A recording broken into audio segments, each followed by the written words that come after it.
Donc en fait, ce qu'on doit faire aujourd'hui, on va commencer, s'il n'y a pas de questions, on va commencer. Alors normalement, vous voulez commencer par le WooClap de la dernière fois qu'on n'avait pas pu faire.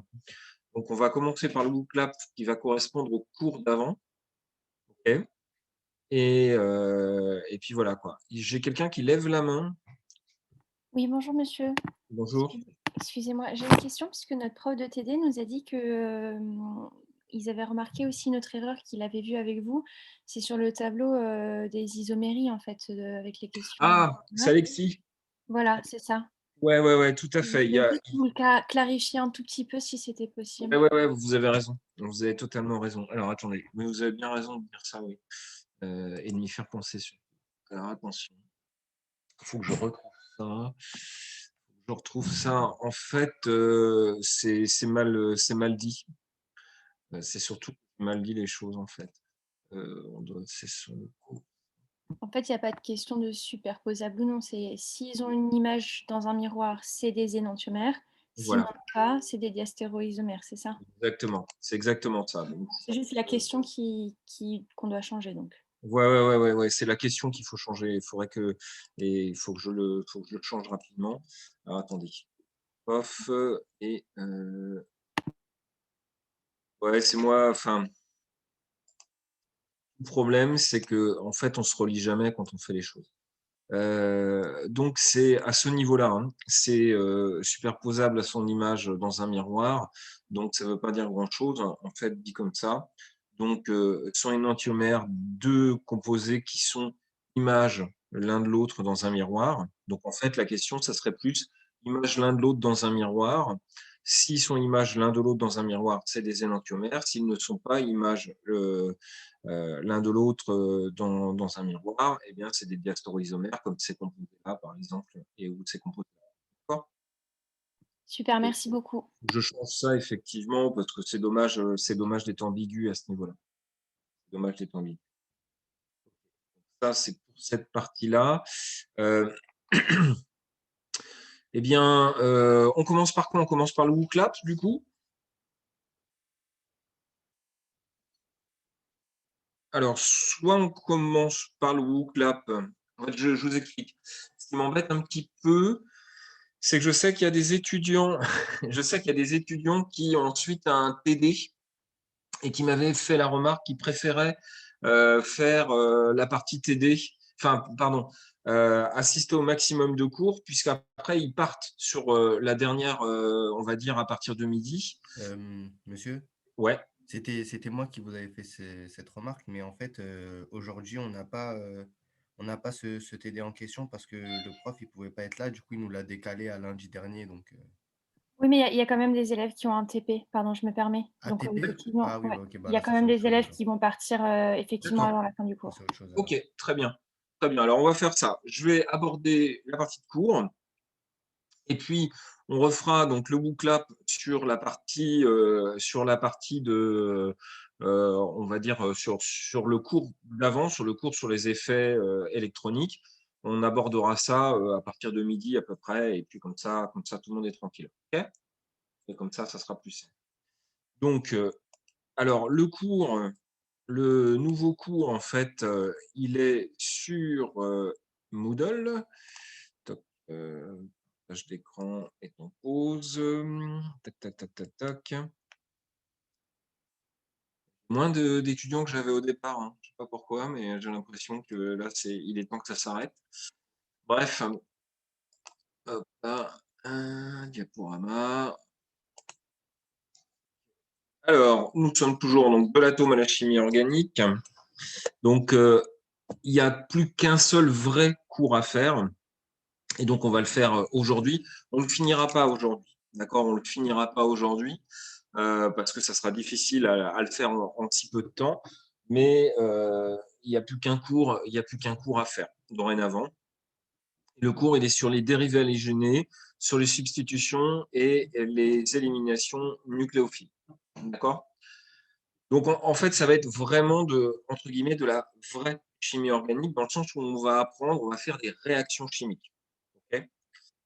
Ça va être un petit peu ça. Alors, le plan est le suivant. On va d'abord discuter un petit peu des dérivés halogénés. Bon, Normalement, vous savez ce que c'est qu'un halogène, donc ça devrait être assez rapide. Ensuite, on va parler de la réactivité des dérivés halogénés. On va faire comme ça un petit retour avec ce qu'on avait fait sur les cours, sur le cours précédent. Et puis, on présentera donc les généralités en fait sur les substitutions nucléophiles.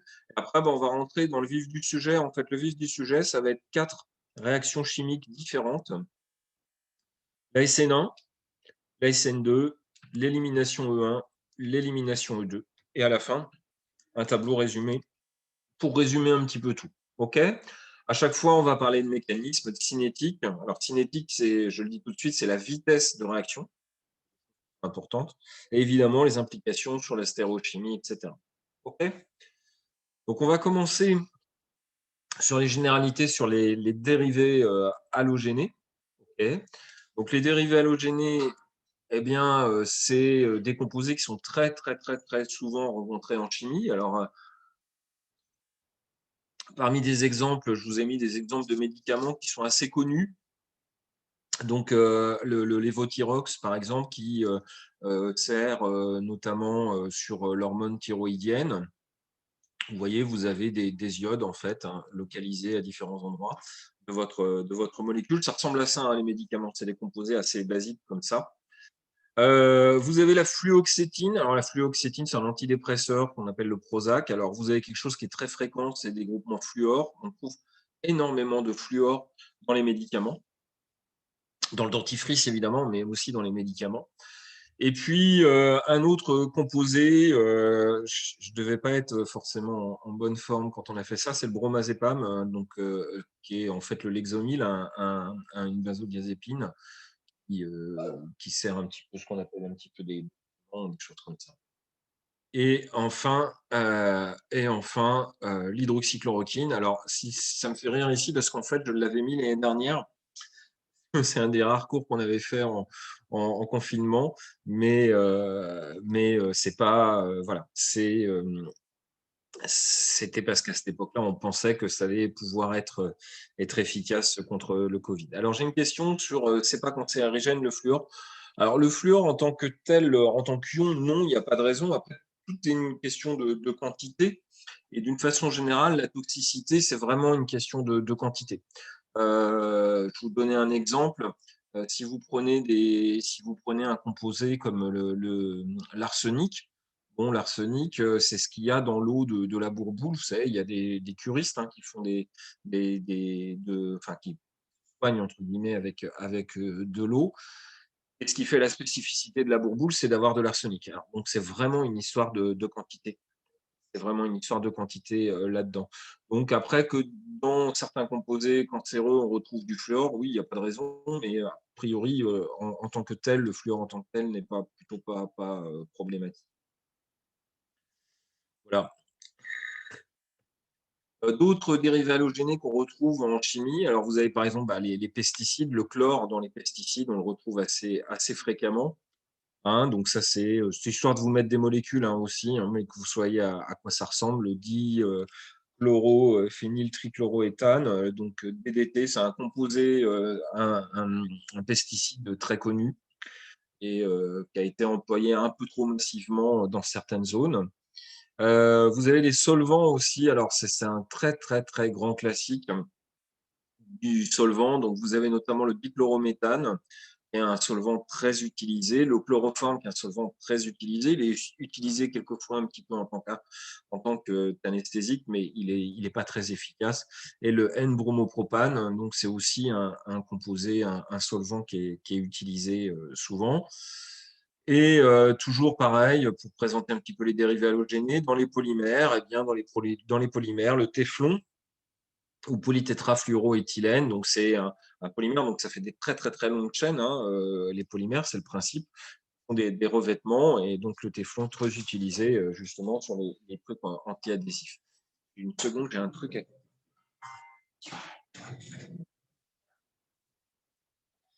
Enfin, autre polymère, alors sur les polymères où il y a des dérivés halogénés, vous en avez beaucoup. Le plus classique, c'est le PVC, donc polychlorure de vinyle. Vous avez effectivement donc une fonction chlore cette fois-ci. Bon, c'était histoire de vous donner un petit peu C'est évidemment pas à connaître, hein, c'est de la culture générale, mais vous voyez que les dérivés halogénés, c'est des composés très fréquents. Donc, ce qu'on appellera dérivés halogénés, c'est tout simplement une molécule organique qui, dessus, eh ben, va avoir, parmi ces groupements, va avoir soit un chlore, soit un fluor, soit un brome, soit un iode. OK? Alors, on les utilise également très souvent dans les voies de synthèse. Alors, ce qu'on appelle les voies de synthèse, c'est quand on veut faire un composé final, eh ben, entre les deux, on va utiliser un dérivé halogéné pour faire notre composé. Donc, ça, c'est le côté légo-moléculaire. Donc, vous allez avoir un petit peu, dans les cours suivants, peut-être un petit aperçu, c'est-à-dire qu'on va avoir une logique de vouloir synthétiser quelque chose, vouloir concevoir une molécule particulière. Bon, évidemment, les dérivés halogénés, vous allez comprendre pourquoi, parce qu'on fait beaucoup de réactions dessus, donc ça fait partie des composés qu'on utilise beaucoup quand on fait des synthèses. Alors, les facteurs qui déterminent donc, ce qui va nous intéresser quand on est chimiste, on fait de la réaction chimique, donc c'est la réactivité des dérivés halogénés, eh bien, ça va être la polarisation et la polarisabilité. Alors, c'est deux termes un petit peu barbares. La polarisation, vous allez comprendre ça tout de suite, c'est la dissymétrie de la répartition de la densité électronique dans une liaison covalente entre deux éléments d'électronégativité différentes. Alors en fait, la polarisation, on en parle depuis le début, d'accord? C'est ni plus ni moins que de repérer qu'en fait, l'halogène est delta moins et le carbone qui lui est donné à côté, forcément, comme on tire dessus, le carbone est delta plus. Okay, c'est ni plus ni moins que ça. C'est dû à l'électronégativité différente. Et donc, l'halogène, eh bien, en fonction si c'est un fluor, un chlore, un brome ou un iode, eh bien, il va plus ou moins tirer. Donc, ça dépend complètement de l'électronégativité. L'électronégativité, c'est ce qui est présenté ici selon une échelle qui est appelée l'échelle de Pauling. Donc, vous voyez que l'électronégativité, que le fluor est plus électronégatif que le chlore, lui-même plus électronégatif que le brome, lui-même plus électronégatif que l'iode. Alors ça, c'est des choses qu'on a déjà vues ensemble. Okay, alors, attention sur un terme, on en a déjà parlé, notamment quand je vous présentais dans une formule comment déterminer le nombre d'insaturations. Bien, X dans les molécules, X, c'est un halogène. On va réutiliser assez régulièrement cette représentation où X, en fait, X représente, c'est une classe d'éléments, ça représente les halogènes. Donc ça, c'est la polarisation. La polarisation, c'est le fait qu'on a des groupements qui tirent sur la liaison. Donc ça, c'est complètement décrit en fait par tout simplement l'électronégativité. La polarisabilité, c'est autre chose. C'est la capacité des électrons de la liaison à se polariser sous l'effet d'un champ électrique extérieur. Par exemple, l'approche d'un réactif. Alors ça, on en a plus ou moins parlé aussi, je ne vais pas trop insister, mais on va voir ça comme ça. Les gros atomes, donc les gros atomes, sont plus polarisables que les petits, car les électrons de leur couche de valence sont plus éloignés du noyau, donc plus retenus plus faiblement. On ne va pas aller trop loin dans ce niveau de détail. Ce qu'on va voir ici, c'est que plus on aura l'iode, l'iode sera plus polarisable que le fluor. Okay, ça fait partie des choses. Donc on va voir après sur l'équation de bilan pourquoi c'est important, parce que ce qui est important, c'est qu'il va falloir casser la liaison carbone-iode, carbone-brome, carbone-chlore ou carbone-fluor. Donc la question, c'est déjà, elle va venir après, c'est comment on va faire pour casser cette liaison-là. Et pour casser cette liaison-là, on verra que ça sera un petit peu plus compliqué en fonction des composés, en fonction des dérivés halogéniques. Mais bon, je passe un peu vite sur cette étape. Donc, la polarisabilité, c'est le fait que vous avez des atomes qui ont beaucoup d'électrons. C'est le cas de l'iode. L'iode a beaucoup d'électrons, beaucoup plus finalement que le fluor. Et donc, il va se faire un petit peu plus facilement chahuter que le fluor. Alors, on arrive à l'équation générale de la substitution nucléophile et on va être dans une représentation un petit peu abstraite encore des choses. Donc voilà ce qu'on va arriver Rx. Rx, c'est le dérivé halogéné. Rx, c'est le dérivé halogéné. Nu, c'est le nucléophile. X, c'est l'halogène. D'accord. Et donc, l'équation est la suivante. Vous avez un nucléophile qui va rencontrer un dérivé halogéné pour former un nucléophile dérivé halogéné avec donc, ici, c'est une liaison, plus le dérivé halogéné qui devient moins, x moins. D'accord? L'autre façon de représenter ça, l'autre façon de voir les choses, c'est un poil différent, mais ça revient au même. Ici, le nucléophile, il est déjà chargé moins, donc il est chargé moins. Il va rencontrer le dérivé halogéné, et donc du coup, vous allez faire toujours pareil, une liaison avec le dérivé halogéné et extraire ici l'halogène moins. La différence, alors, c'est des équations de chimie, hein, donc ça doit être équilibré en charge à gauche et à droite, c'est pareil. Ici, on est neutre, on termine neutre. Ici, on est négatif, on termine négatif aussi. Donc, il n'y a pas de souci, juste pour vous dire, pour représenter un petit peu ça. Qu'est-ce qu'on appelle nucléophile? Nucléophile, c'est une espèce chimique, on va les décrire évidemment, qui a une affinité pour le noyau, donc une charge positive. Nucléophile, en fait, phile, ça veut dire bien aimé. J'ai pas vraiment d'exemple. Mais c'est bien aimé. Alors, une seconde. Théodore, tu peux t'occuper de ton chien.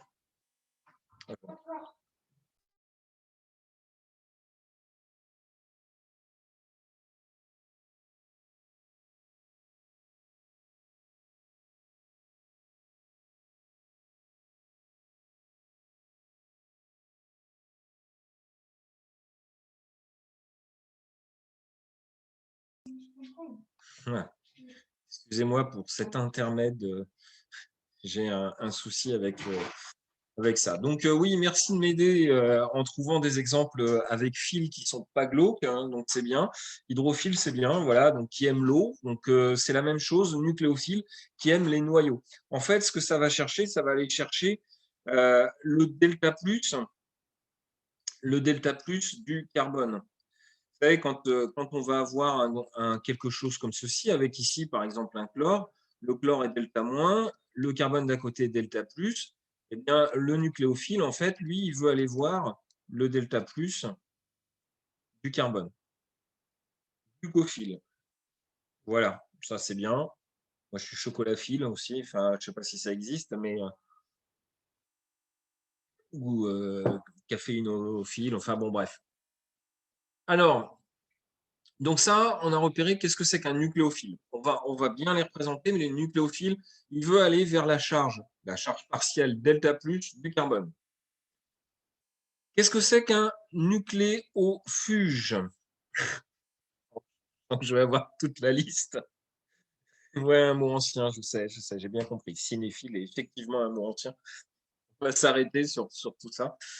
On va s'arrêter sur tout ça. Bref, un nucléofuge. Alors, c'est quoi le nucléofuge? C'est un groupe partant. D'accord? C'est le groupe partant. En l'occurrence, c'est l'halogène chez nous. Okay? Lui, il va partir, il va s'en aller. D'accord? Donc, X, ici, c'est le nucléo. OK? Donc, on repère bien ça. Hein.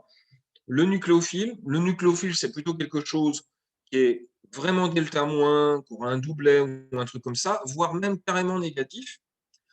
Et ça vise quoi? Ça vise le delta plus du carbone pour en fait faire sortir le nucléofuge. Le nucléofuge, en fait, c'est celui qui était sur le noyau qui est parti. Eh bien, le transfuge du noyau, on va dire ça comme ça. Et donc, ça devient le X-1, donc c'est le groupe partant. Alors, ça, c'est l'équation générale de la substitution nucléophile. Il existera, on verra ensemble, deux substitutions nucléophiles, deux types de substitutions nucléophiles, SN1, SN2, d'accord? Et puis on verra qu'il y a d'autres réactions qui sont un petit peu différentes, mais qui correspondent un peu à ça, qui sont les éliminations. Donc on va commencer par les SN1, la substitution nucléophile de premier ordre, que je vais schématiser ici donc, sur ce petit dessin que j'ai vu. Donc en fait, vous avez un chat qui est dans un panier, un autre chat qui regarde les choses avec envie. Donc, lui, c'est le nucléophile. Et puis, lui, bah, finalement, c'est l'halogène. L'halogène part et donc le nucléophile, il occupe le petit panier. OK? Donc, l'équation générale, c'est la suivante. Donc, on reprend la même chose, vous avez un nucléophile avec une étape lente qui se fait en 2 étapes, pardon, une étape lente et une étape rapide. Je vais juste faire ça. Voilà. Alors, je vais vous faire un petit exemple avec une réaction qui est la suivante. On va prendre NH3. Donc, NH3, c'est l'ammoniac. Et puis, on va prendre je vais prendre un petit composé, CH2. D'accord?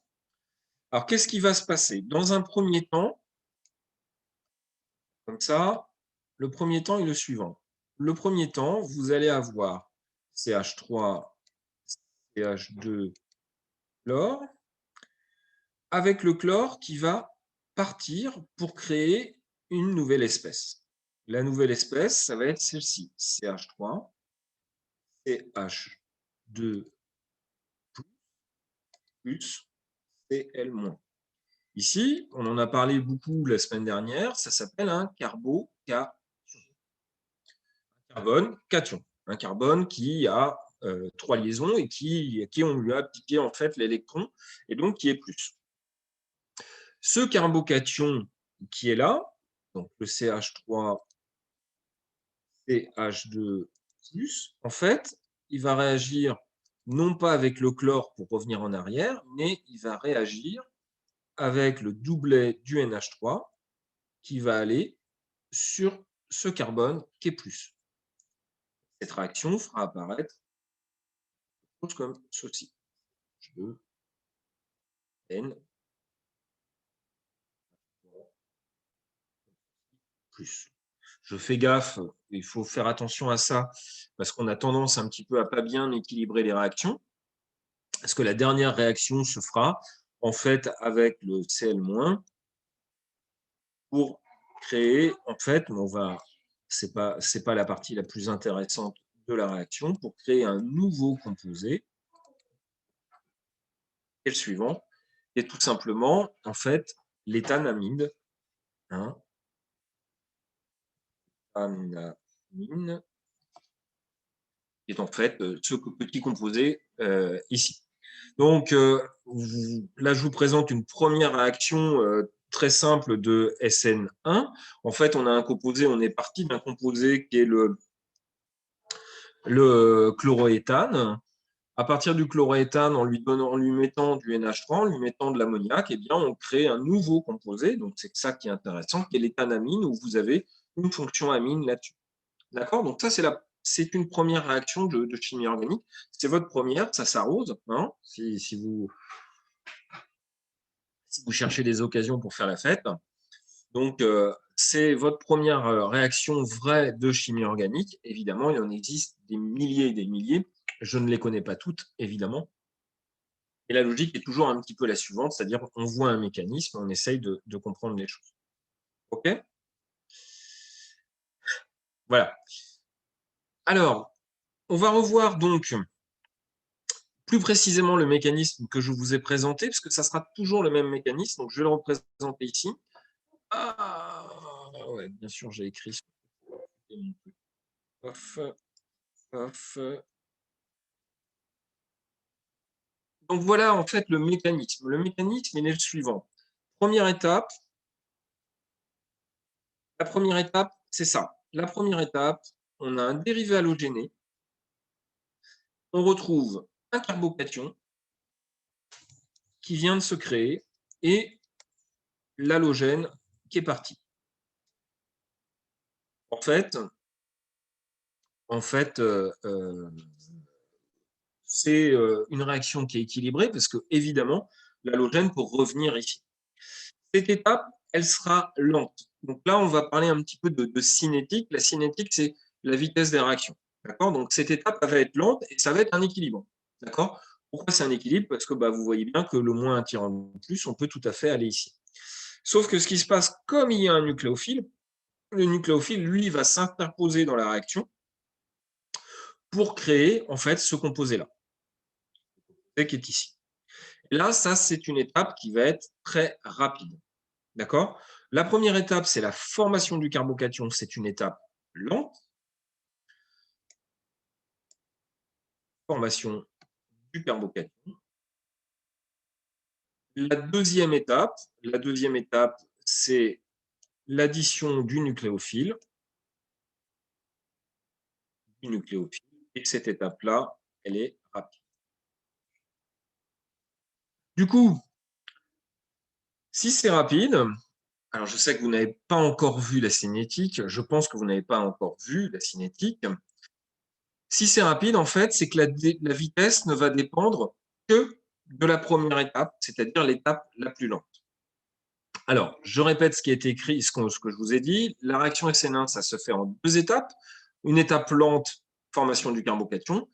Une étape rapide, l'addition du nucléophile. L'étape rapide est tellement instantanée que finalement, ce n'est pas elle qui va contrôler la vitesse. Vous voyez ce que je veux dire?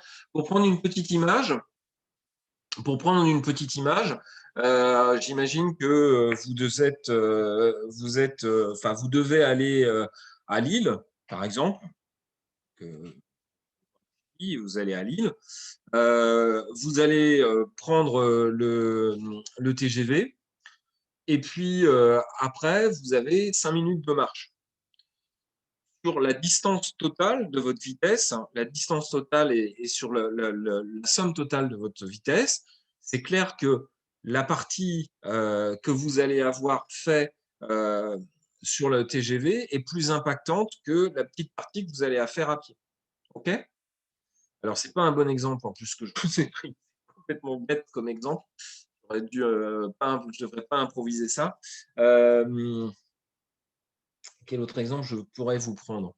Bon, on imagine que vous devez faire que vous devez faire je sais pas que vous devez faire 20 km à pied et puis avant pour aller au point de départ vous avez une Ferrari. En fait, le temps que vous allez passer, le temps de votre truc, c'est les 20 km que vous allez faire à pied et c'est pas la petite partie que vous allez faire en Ferrari. D'accord? Pas terrible aussi comme exemple, hein. Je ne sais pas si je suis clair. Finalement, je me demande si la cinétique, c'est pas plus clair pour vous plutôt que d'essayer de vous trouver des analogies. Bon, bref, si vous avez un moyen de transport, le moyen de transport le plus lent, c'est celui qui vous ralentit le plus, c'est celui qui est le plus impactant. C'est pareil en cinétique. La partie la plus lente, c'est la partie la plus impactante, si bien que la vitesse, en fait, elle ne va dépendre que de la concentration en dérivés halogénés. Alors, vous allez me dire ou m'écrire sur le chat, est-ce que c'est la première fois que vous voyez une équation de cinétique? Ça me permet de prendre une gorgée. Personnellement, oui. Voilà. Ça aussi, ça s'arrose. Ça aussi, ça s'arrose. Alors, juste ça, la cinétique, c'est un domaine qui s'apparente à de la chimie, mais où clairement les biologistes sont bien meilleurs que nous. Parce qu'en biologie, en biochimie, vous ferez énormément de cinétique. Donc la première fois, c'est toujours un petit peu compliqué, mais vous allez voir ça très souvent. En fait, sachez que la vitesse en chimie, les vitesses des réactions, ça ne dépend de pas grand-chose, ça dépend d'une constante de vitesse, ça dépend un petit peu des conditions expérimentales, et puis ça dépend surtout de la concentration des composés.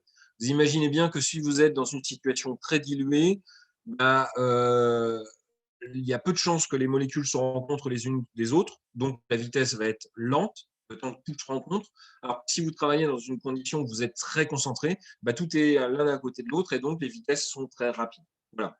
Donc, retenez juste ça. Et je vous dis, après, vous allez voir en bioche, notamment en L2, vous ferez les réactions cinétiques de Menton-Michaelis et vous allez voir, vous allez réapprendre ça et ça viendra tout seul. OK? Donc, c'est la première que vous voyez peut-être, à moins que vous en ayez vu un petit peu en thermochimie. Donc, en fait, ça dépend de la vitesse. Donc, ça, c'est la vitesse de réaction. Ça dépend d'une constante. qui s'appelle constante de vitesse. Okay. Et ça dépend évidemment de la concentration. OK? Et ça, c'est finalement, qu'est-ce qu'on se rend compte sur cette équation? On se rend compte que, en fait, ça dépend que d'un paramètre, d'accord? Un seul paramètre. Un seul paramètre. C'est la concentration en dérivée halogénée, en dérivée en Rx. Okay. Donc, on dira que c'est du premier ordre. En fait, c'est pour ça qu'on parle de SN1. C'est pas parce que ça se fait en une étape, c'est que non, ça se fait en deux étapes. Donc, vous voyez, ça n'a pas beaucoup de sens. C'est parce que la vitesse, la constante de vitesse ne dépend que d'un paramètre, que d'une seule concentration. C'est donc un premier ordre. C'est donc une substitution nucléophile du premier ordre. D'où le nom SN1. Pourquoi substitution? Parce que vous aviez ici un dérivé halogéné et vous l'avez substitué par un nucléophile. C'est donc bien une substitution nucléophile. OK? Alors, on va aller un petit peu plus loin là-dessus pour regarder quels sont les facteurs qui vont favoriser la SN1. Premier facteur qui va être extrêmement important, c'est celui-là. Plus la carbocation intermédiaire, c'est-à-dire le C+, plus il sera stable et plus la SN1 sera facilitée. Ça s'appelle le postulat de Hammond. C'est le nom du mec. Si vous avez un carbocation qui est stable, eh bien, à ce moment-là, il va rester longtemps dans la solution, plus longtemps dans la solution, donc il aura plus le temps de réagir avec le nucléophile. OK? Là, je vous ai mis deux exemples. Pourquoi ces exemples-là? Eh bien, parce que, donc le premier exemple, c'est celui-là. Hein. Je vais y arriver. Le premier exemple. Le premier exemple que je vous ai pris, c'est celui-là. Donc, vous avez un dérivé halogéné comme ceci, avec du chlore. La première étape, c'est un équilibre. Vous allez avoir la formation du carbocation. Carbocation plus, celle moins de l'autre côté. Ce carbocation, est-ce qu'il est stable? Et pourquoi il est stable? Eh bien, il est stable parce qu'on peut faire de la mésomérie dessus. Vous vous souvenez de ça? Donc la mésomérie, c'est quoi? Ça, vous pouvez déplacer ces deux électrons. Vous savez, c'est les électrons pi qui se déplacent. On peut déplacer ces deux électrons-là.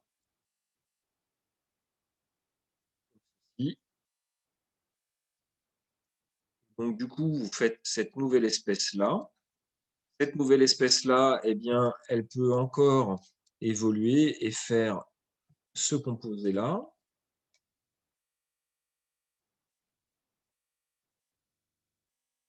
Vous avez le plus cette fois-ci qui va être localisé là. Et qui va pouvoir se décaler pour faire cet autre composé-là. Place. Comme ceci. Donc la charge plus est localisée ici. La charge plus ensuite peut revenir un petit peu comme ça pour refaire en fait le carbocation qu'on avait au départ. Donc là ici vous allez avoir, je vais y arriver, vous allez avoir ici des effets. Ici vous allez avoir des effets moins M, enfin des effets plus M pardon, stabilisants. Okay. L'autre composé que je vous avais trouvé, hop là, je vais essayer de le trouver, c'est, je ne sais pas si vous voyez, c'est celui-là. Vous aviez ce composé-là, que je vous ai trouvé, hop, un isopropyl ici, un truc comme ça, je ne sais pas trop à quoi vous amuser en faisant ça. Donc, si on crée un carbocation, vous allez avoir ce type de groupement qui va être fait, avec moins. Et là, eh bien là, il n'y a pas de mésomérie parce qu'il n'y a pas de double liaison, mais il va y avoir des stabilisations par des effets plus I le long de la chaîne. Vous vous souvenez de ça? C'était la semaine dernière. Donc ça, c'est des effets PLUSY stabilisants. Et en fait, vous venez de comprendre là, vous venez de comprendre pourquoi la semaine dernière, je vous ai fait l'effet inductif, je vous ai fait l'effet mésomère, et derrière, je vous ai fait la stabilité des intermédiaires réactionnels, avec notamment la stabilité des carbocations. Pourquoi ça? Parce que justement, cette stabilité des carbocations, c'est ce qui nous permettra de voir pourquoi un composé est plus stable l'un que l'autre. OK? Monsieur, Ouais. j'ai juste niveau notation. Là, vous mettez une seule flèche. La semaine dernière, on mettait une, 2, 3 flèches. Alors ici, c'est 2, 2, 2, 2, comme ça, normalement, si on est logique, ouais. En fait, c'est quand il y a plus de flèches, c'est moins fort. Alors, quand il y a plus de flèches, ça veut dire, au contraire, ça veut dire que vous stabilisez plus le carbocation. Mais je veux dire, quand j'en mets une, c'est au plus proche du carbone. Non, mais là c'est, il n'y a pas. Juste une notation. Ouais. Là, puis là, c'est même presque ma notation, quoi. Donc, non, vous prenez pas la tête là. Faut pas exagérer. Même pour tout vous dire, au bout d'un moment, les gens ils notent juste, il y a de l'effet PLUSY, puis c'est tout, quoi. Donc voilà, c'est pas non plus si drastique que ça. Et si Mais moi, je comprends. Ouais. si je mets une Non. seule flèche à chaque endroit, c'est bon ou Oui, c'est bon. D'accord. Oui, c'est bon. Non, mais je comprends vos questions, elles sont très légitimes parce que en même temps, des fois, je vous dis, ouais, l'orbital sigma, c'est pas un 6, c'est un vrai sigma, etc. Puis là, je vous dis, non, mais faites comme vous voulez, quoi. Comme la double flèche pour aller. Voilà, c'est ça. C'est ça. Non, mais c'est pénible, mais bon, la réalité, c'est qu'il y a des choses qui sont importantes et d'autres un peu moins, quoi. Donc, D'accord. vos questions sont complètement légitimes, hein, il n'y a pas de problème. Je reprends. Alors, le carbocation est moins I. Alors, le carbocation, oui, il est moins I dans le sens où il va tirer le carbocation, il va tirer à lui. Mais là, en fait, on regarde sur la stabilité du carbocation, on regarde qu'est-ce qui va le stabiliser. Du coup, il y aura plein de questions comme ça, donc la question est intéressante pour le coup, sauf que je ne sais plus où j'en suis là. Bon, on verra là, le whiteboard là. Je vais être obligé d'arrêter le partage et je reprends.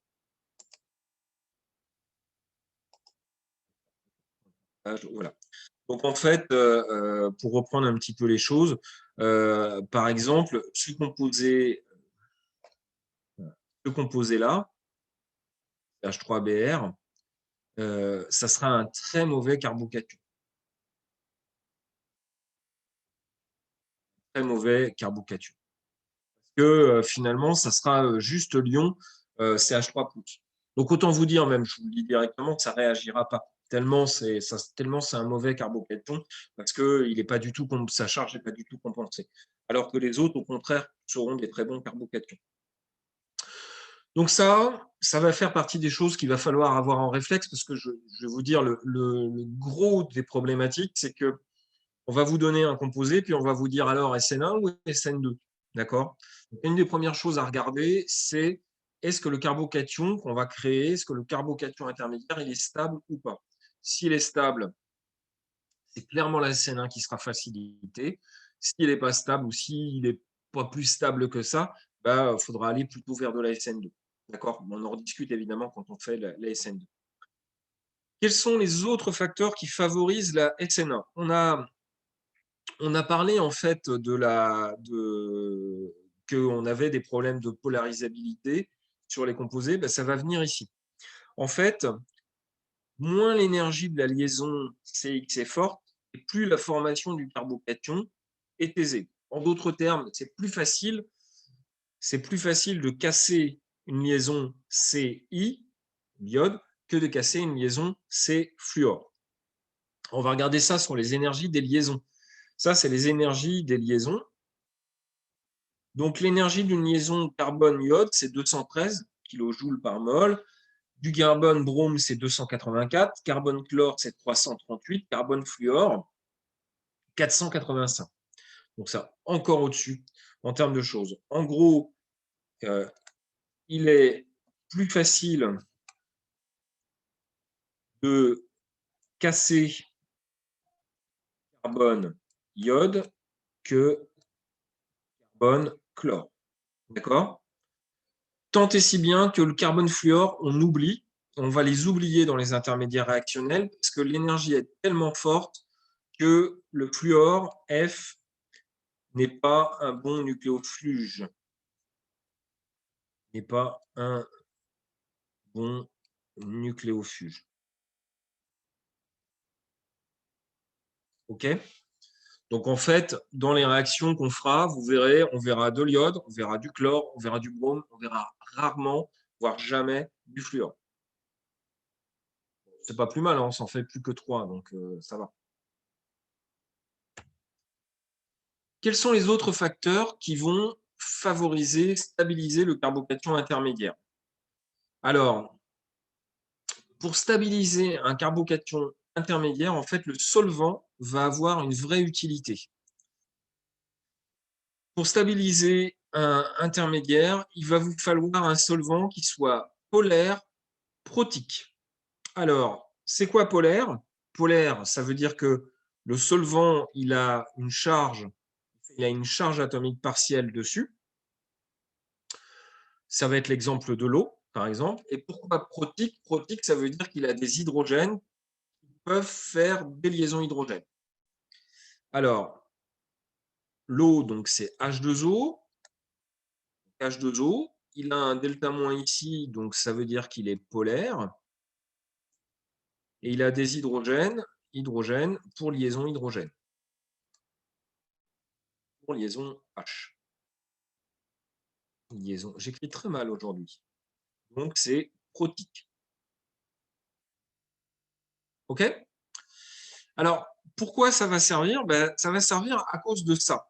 En fait, quand vous allez avoir le carbocation qui va se créer, donc le carbocation va se créer ici, pour qu'il se crée, pour que cette liaison se casse, il faut tirer sur le brome, entre le brome et le carbone. Pour former le carbocation, pour former le C+, il faut tirer sur la liaison carbone-halogène. Et là, quand vous allez tirer comme ça, vous allez former une charge plus au niveau du carbone. Du coup, les doublets, par exemple, de l'eau que vous avez ici, ils vont interagir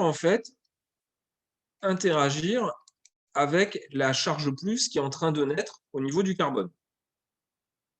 D'autre part, la liaison hydrogène que va créer la flotte avec le brome va permettre de tirer, en fait, c'est pas de l'inductif, ça va permettre de tirer sur l'halogène et donc de fragiliser la liaison carbone-brome. D'accord? Donc, c'est pour ces deux raisons qu'il faudra retenir ça. Quand vous aurez un solvant polaire protique, vous allez favoriser grandement la SN1. Même pour tout vous dire, quand on vous donnera un exercice et que vous verrez que le solvant, c'est un solvant polaire protique, dans votre tête, il faudra que ça déclenche en disant ça veut dire que c'est SN1, parce que justement, ces solvants-là, ça permet en fait la formation du carbocation. Comme le carbocation, c'est l'étape vraiment importante de la SN1, du coup, ça permet la formation de la SN1. Monsieur, excusez-moi. Ouais. J'ai pas bien compris quoi le fait qu'il y ait de l'hydrogène, ça va influer sur le bon déroulement de la réaction. Alors en fait, c'est pas l'hydrogène. Je reprends J'ai pas compris la partie protique. Ouais, j'arrive. Alors, les solvants protiques, c'est des solvants. Ah, je vais y arriver. Toc. Je mets différents solvants protiques pour que vous compreniez bien. Les solvants protiques, c'est quoi? C'est H2O, ok. C'est CH3OH c'est CH3 NH2, okay, c'est-à-dire des groupements OH comme ça, des groupements qui permettent en fait la formation, de liaisons hydrogènes. Permet la formation de liaisons hydrogènes. Okay. Si on prend un autre solvant, CH3, CH2O, CH2, CH3, ça c'est l'éther. Vous avez bien de l'hydrogène, mais ces hydrogènes-là, en fait, ils ne permettent pas la formation de liaisons covalentes parce que ce pas des hydrogènes qui sont connectés directement à soit un oxygène, soit un azote, voire même un soufre. D'accord? C'est des hydrogènes qui sont connectés à un carbone, qui ont donc les mêmes électronégativités et qui ne feront pas de liaison hydrogène. C'est bon ça ou pas? Parce que finalement, je suis en train de me rendre compte que vous n'êtes peut-être pas toujours calé sur la liaison hydrogène en fait. Ça va, ça c'est. Ça va? Oui. Du coup, l'eau, le méthanol, l'aminométhane, tout ça, ce sont des composés qui vont qui vont pouvoir faire des liaisons hydrogènes. Alors, l'étape importante de la SN1, c'est celle-là. Donc, vous avez un composé comme ça, je vais vous mettre un brome, par exemple. Et je vous ai dit que l'étape vraiment importante, c'est la première étape où vous allez avoir la formation du carbocation. Okay. Comment faciliter cette étape? Bien, c'est là où le solvant en fait va intervenir. Le solvant va intervenir parce que pour faire cette étape, il faut finalement que entre le carbone et le brome, que vous tiriez, vous imaginez, vous êtes en train de tirer d'un côté et de tirer de l'autre côté, d'accord, pour casser la liaison. Il faut que les deux atomes se séparent. Les deux atomes se séparent, il faut les tirer l'un de l'autre. Et dans ce cadre-là, si vous avez au niveau du brome, si vous avez, je prends ça avec la flotte, l'établissement d'une liaison hydrogène, l'établissement d'une liaison hydrogène va favoriser en fait le fait d'être attiré, le fait de faire décaler le brome vers la droite. De la même façon, quand vous êtes en train de faire ça, vous avez donc sur le brome, on a un delta moins et sur le carbone, vous avez un delta plus. Le fait que vous ayez également un doublet, donc quelque chose de delta moins qui peut s'approcher du delta plus, eh bien, ça permet en fait également de compenser la charge et de décranter la charge delta plus que vous allez avoir sur le carbone. Donc, le fait qu'il soit protique, c'est vraiment la formation de liaison hydrogène qui permet en fait d'interagir directement avec le brome. Et donc, qui va faciliter, la coupure qui sera comme ça. C'est plus clair ou pas? Oui, beaucoup plus, merci. Et il y avait une question que j'ai coupé la parole de quelqu'un dans le chat. S'il y avait des cas particuliers.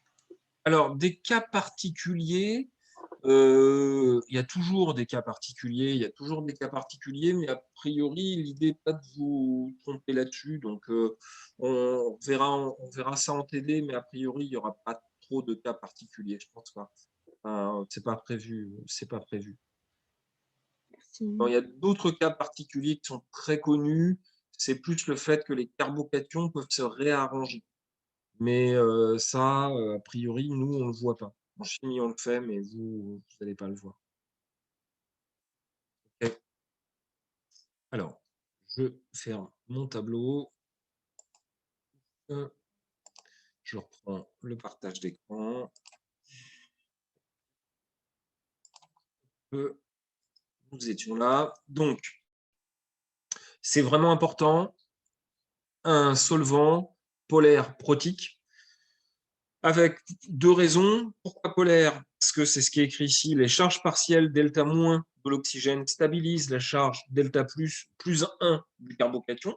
Donc, ça va l'aider.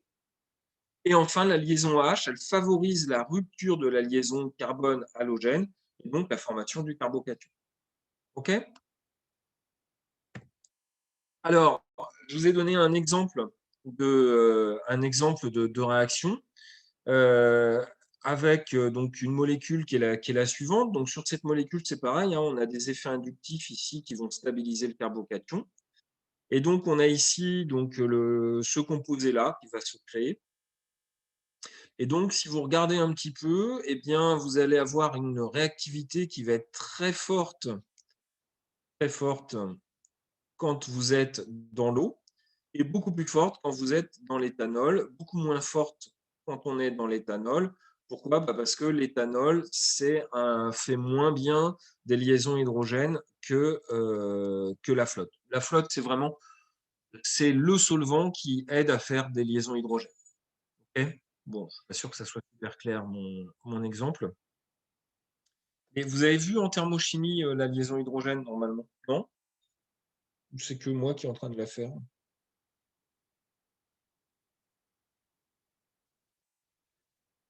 Oui, oui. Bon. Ok. Puis vous allez la revoir plus d'une fois parce que en bio, c'est pareil, la liaison hydrogène, c'est pas que c'est fort, mais au moins ça se voit souvent. Rien retenu, bon alors ça. Qui est-ce qui vous fait les cours de thermo d'ailleurs? Je suis curieux. Vous vous souvenez de son nom?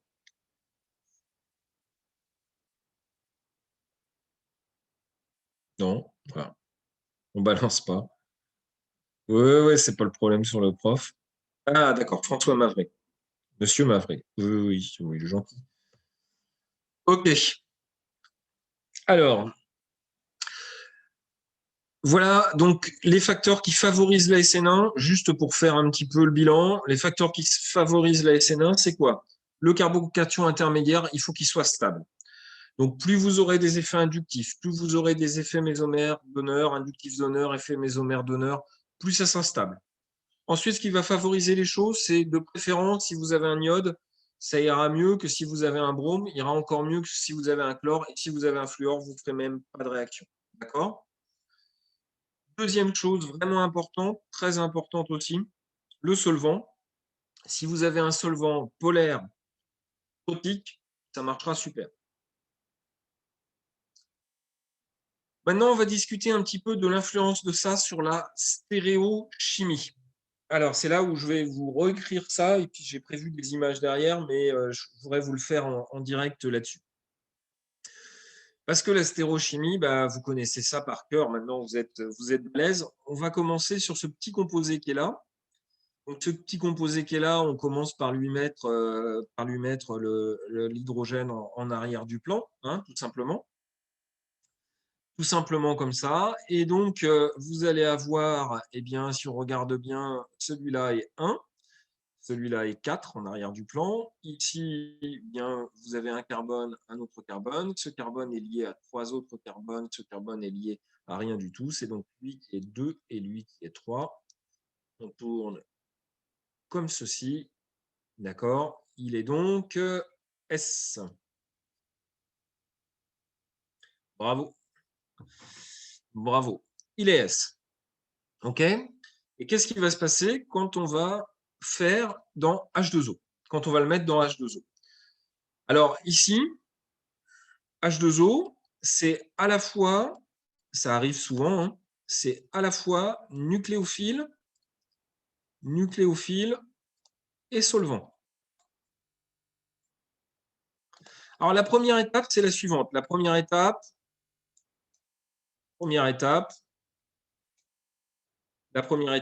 donc vous allez avoir ce composé-là.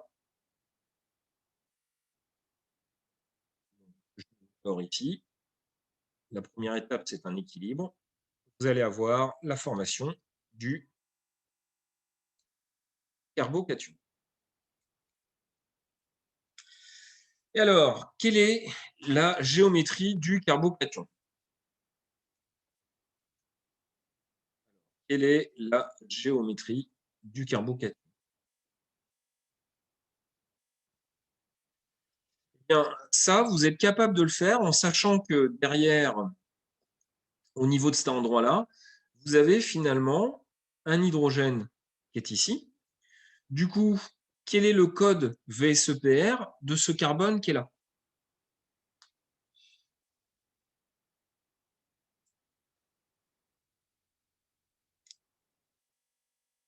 AX3, très bien, parfait. Il est bien AX3. Donc, c'est toujours pareil. Hein, c'est parce que c'est l'atome qui nous considère. Il n'y a que 3 liaisons. Pardon. Il n'y a que 3 liaisons. Donc, c'est AX3. Du coup, quelle est la géométrie d'un AX3?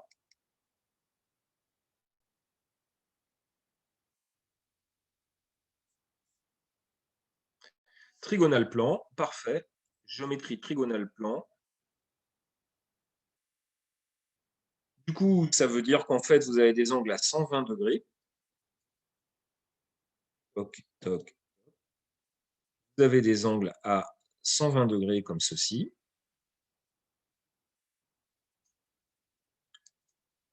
Donc, tous les angles sont à 120 degrés et tout ça, en fait, est dans un plan. Donc, ça, c'est la première étape. La première étape, c'est qu'en fait, le carbocation est plan. Le carbocation est plan. Du coup, quand on va faire la deuxième étape, c'est H2O. H2O, elle peut arriver par le haut. S'il arrive par le haut, vous allez faire ce composé-là, où vous allez avoir eh bien, in fine, le OH comme ceci, en avant du plan, mais il peut également arriver par le bas. Et s'il arrive par le bas, eh bien, du coup, vous ferez cet autre composé.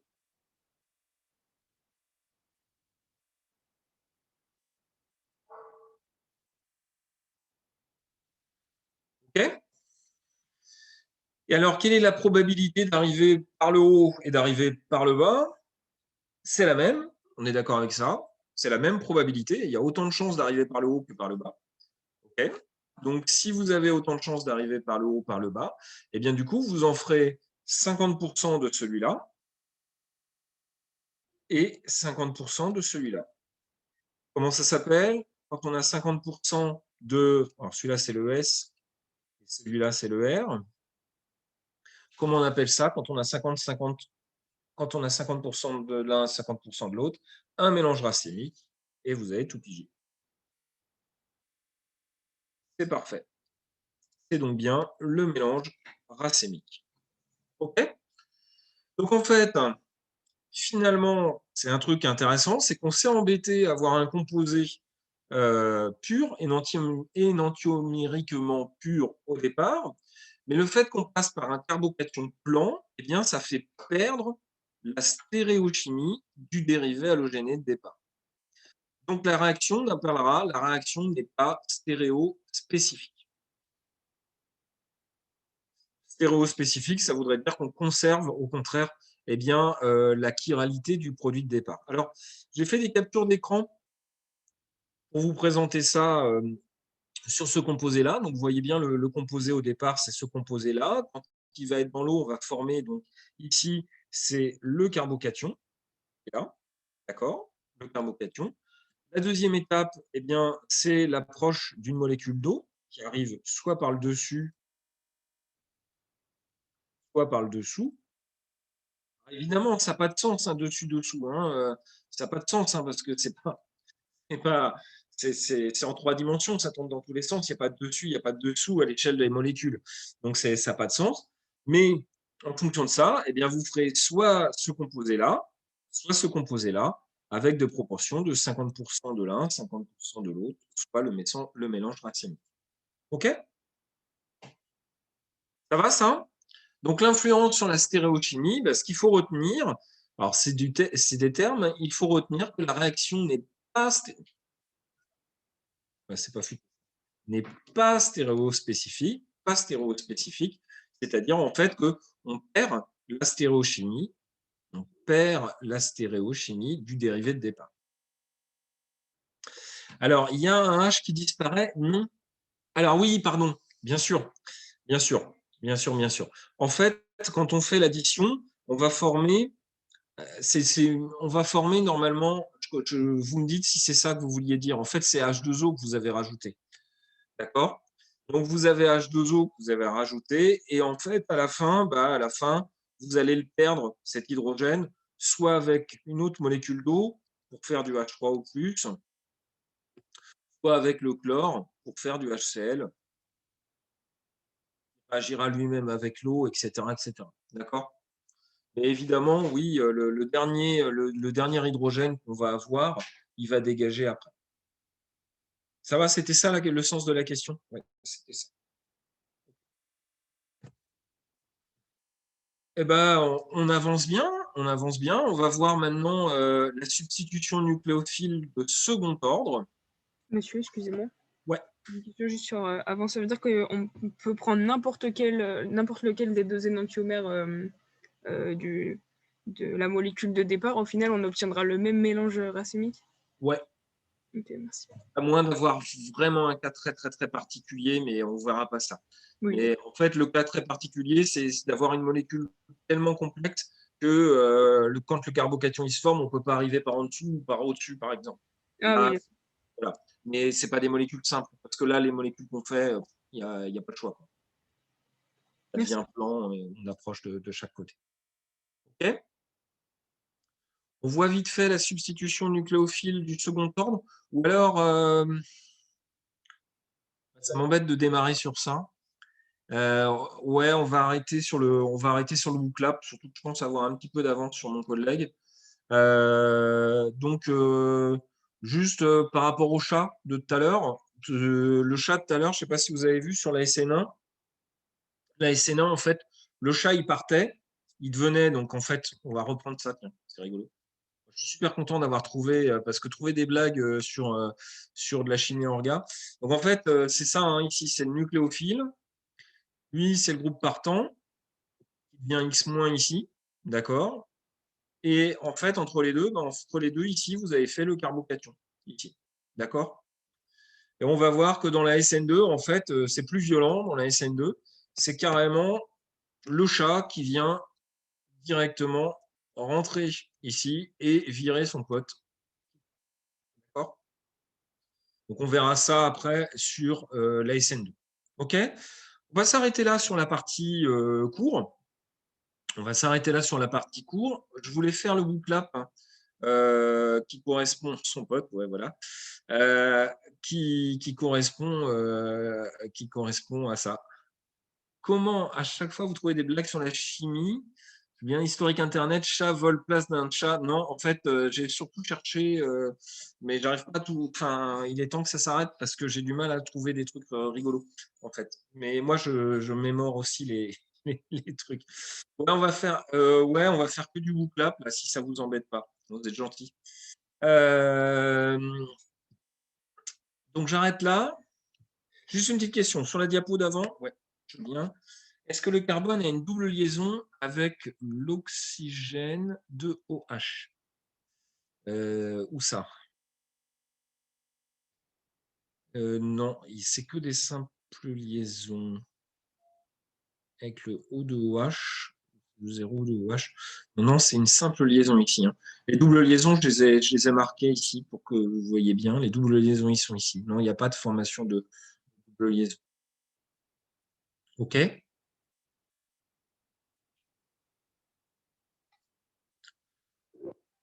Hop.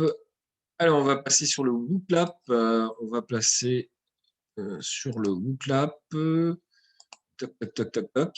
Donc, le booklap, le code, eh bien, c'est 10 chimie. Alors, attendez, je vais lancer ce truc-là. Vous voyez mon écran là, hein, je pense, hein. Ouais, voilà. Donc, on va prendre le temps. Vous avez ici le QR code. Je n'ai pas moyen de l'afficher plus gros, le QR code. Et vous avez ici autrement le booklap. Donc, c'est 10 chimie.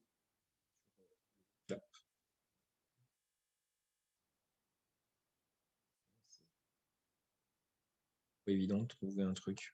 Bien.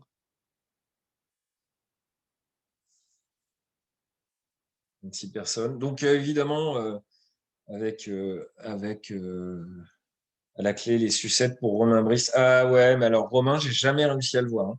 Mais ouais, non, mais j'ai jamais réussi à voir Romain. Ça doit être une personne, il est dans le bâtiment, il existe, hein. Il existe, mais en fait, je travaille pas avec lui, vraiment pas avec lui. Ouais, par la poste après, par la poste. On va y arriver comme ça. Mais j'ai bon espoir, hein, j'ai bon espoir. Et Monsieur Branca, alors Monsieur Branca, il m'a pas répondu. Mais ouais, Monsieur Branca, il devrait, normalement, ça devrait être bon aussi. Ça devrait être bon. Le plus, le plus, celui qui est le plus rentré dans le jeu, c'est Alexis Grolot. Lui, il a carrément acheté un paquet. Il a carrément acheté un paquet de sucettes pour faire les choses. Et il y a Tana Dong, pour ceux, je ne sais pas s'il y en a qui l'ont. Elle en fait aussi du comment ça s'appelle, du Wooklap. Enfin, pas du Wooklap, elle fait du Mentimeter, qui est pas mal. Et elle est Kinder. Je crois que c'est des Kinder Surprise ou un truc comme ça. Donc, on est dans un game élevé. Et elle en fait en TD. Elle en fait en TD. Moi, j'avoue, j'en fais pas en TD, hein, de Wooklap.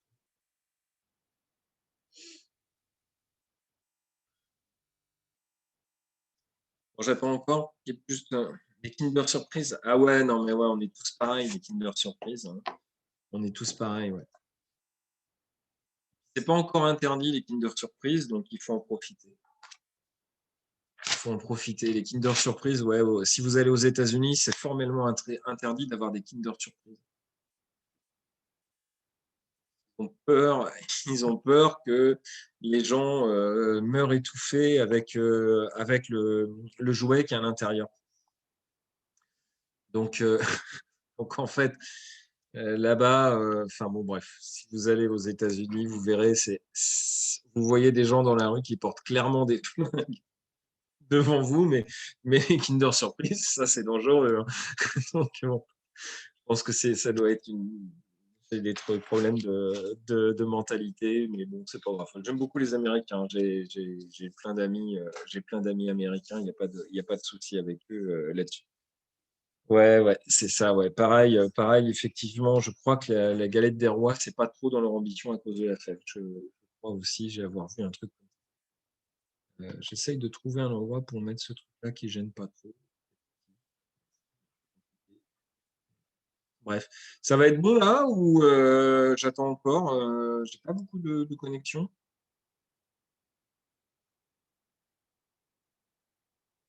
Non, je démarre ou pas?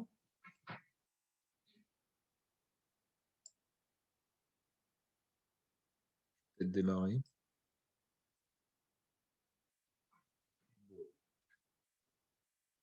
Je vais démarrer parce que on va démarrer, puis si on termine un peu plus tôt, ça sera pas très très grave. La première question, en fait, bah ouais, c'est ce qui m'intéresse moi surtout, c'est d'avoir un retour sur la partie du cours. Alors, il s'agit pas du cours d'aujourd'hui, mais du cours de la semaine dernière. Euh, Ça, c'est plus moi que ça intéresse, en fait. C'est plus les remarques, y compris négatives, hein. C'est pas très grave, hein. C'est pas très grave. Pas de dénonciation, évidemment. Pas de dénonciation. Mais juste une seconde. Théodore, alors, tu vas me faire un café.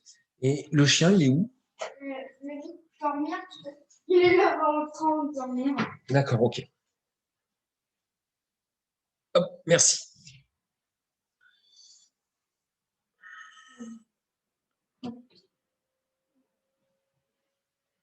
Bon, on y va. Alors, je regarderai ça. C'est pas ça le plus important, juste le nuage de mots. 45. Hop, voilà, ça va. Un peu compliqué, dense, ouais. À reprendre. Alors, vous allez avoir, hein, là, de toute façon, c'est ce que je dis là, je m'attends. C'est pas évident à la mésomérie, les effets inductifs, mais vous allez revoir ça, vous allez revoir ça en TD. N'hésitez pas en TD à revoir ça. D'accord? Allez, première question, l'effet inductif, ça concerne les liaisons doubles, les liaisons simples, les systèmes conjugués. Il fait ce qu'il veut, l'effet inductif est un rebelle.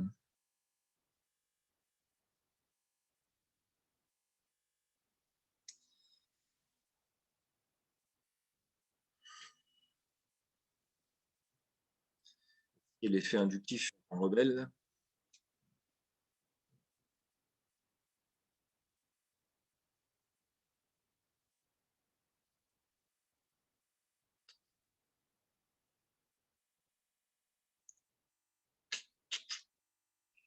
faut vous remettre du temps hein, si vous voyez que c'est short. Voilà, sur des questions comme ça devrait le faire. Ça devrait le faire, plus de 10 secondes. Ouais, la 4 est pas mal, ouais. La 4 est pas mal, ouais. Hop.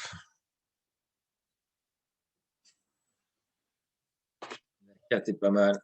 Et ben voilà. Merci Théodore. Tu as passé au micro un petit peu? Oui. Ouais, c'est bon. Merci. Pardon. Alors, c'est quoi les réponses? Les liaisons simples, les systèmes conjugués. Ouais, en fait, l'erreur, je l'attendais ici hein, sur les systèmes conjugués, en fait, parce que les systèmes conjugués, c'est pour la mésomérie. Donc, la bonne réponse, c'est bien la réponse 2. Bravo donc à la réponse 2. Et puis, bon, on affiche 20, mais là, je pense que j'ai pas mal de gens. C'est la première question. Et bien entendu, hein, l'idée, c'est pas forcément d'être. Voilà, c'est juste d'avancer un petit peu là-dessus. Donc voilà, donc c'est vraiment important sur les faits inductifs, c'est ça, c'est sur les liaisons simples. Les liaisons simples. Alors on y va. Deuxième question, parmi ces éléments, lequel a un effet adductif attracteur moins I le plus fort? Alors est-ce le chlore, Cl, le brome, Br, l'astate, At, le fluor, F, l'iode, I? Vous avez remarqué que je vous ai mis l'astate. L'astate étant un halogène qu'on oublie toujours. Hein. C'est le dernier des halogènes.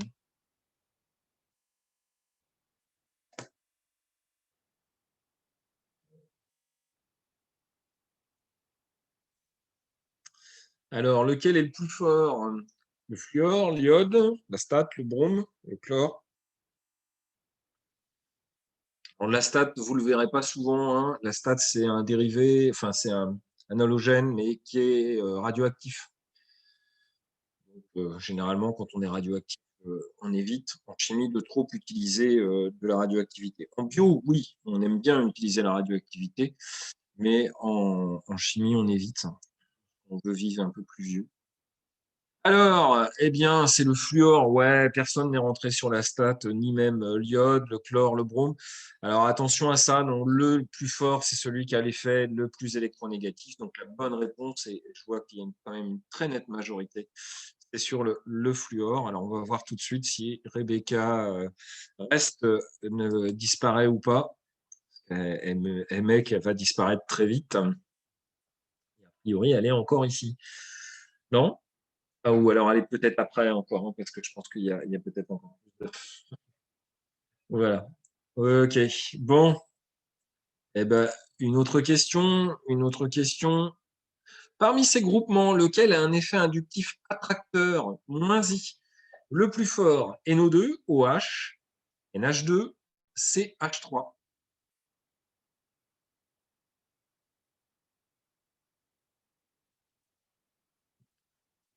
Alors ça, c'est vous repérer un petit peu sur mon espèce d'échelle que je vous avais présentée. Donc, lequel a un effet attracteur le plus fort? Est-ce NO2? Donc, NO2, c'est nitro. Hein. SOH, NH2 ou CH3?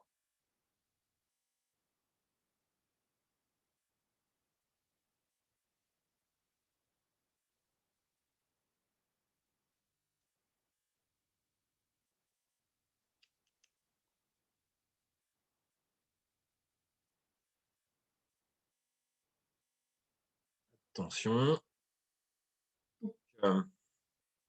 Alors, regardons vos réponses. Bon, il y a une grosse majorité sur NO2. C'est effectivement la bonne réponse. Alors, il faut savoir sur NO2, je ne sais pas comment on fait. Il faut savoir sur NO2, en fait, ce groupement nitro, il faut l'apprendre, hein, ça je suis désolé. En fait, ce groupement nitro, c'est N plus et O moins, en fait. O moins. Et donc, bien, comme c'est une charge plus, c'est forcément quelque chose qui tire très, très, très fort sur la liaison qui est à côté. D'accord? C'est ça qui est important. OK? Est-ce que c'est forcément le plus oxydé? Non, c'est pas forcément le plus oxydé.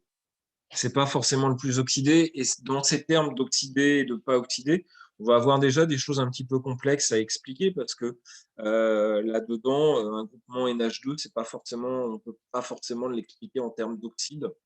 C'est un petit peu compliqué. Donc non, c'est pas le plus oxydé. C'est pas ce qui contient le plus d'oxygène ou des choses comme ça. En l'occurrence, le plus fort que vous auriez, c'était le groupement NH3+. Le groupement NH3+, par exemple, là, c'est celui qui a l'effet inductif le plus fort, en fait. Celui qui attire encore plus que le NO2. Vous voyez, ça attire encore plus que le NO2, parce que la charge est plus importante. Des choses que vous retrouvez notamment sur la chaîne latérale des lysines. Les chaînes latérales des lysines, en fait, c'est un groupement NH3+, comme ça. J'efface mes annotations. Hop, et on regarde un petit peu les résultats. Wow. Encore une bonne vingtaine de gens qui ont tout bon. Donc, ça suit bien, c'est bien. En plus, vous avez dû avoir du temps pour réviser. Donc, ça va me coûter une fortune, tout ça. Alors, parmi ces groupements, lequel va avoir un effet inductif donneur le plus intense? Est-ce l'isopropyl? Est-ce le terbutyl? Est-ce l'éthyle? Est-ce le méthyle?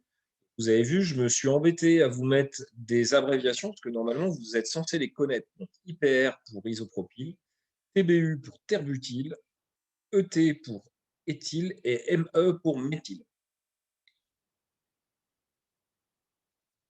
Alors, le ME de méthyle, en fait, on n'est pas souvent, enfin, il y en a qui l'utilisent.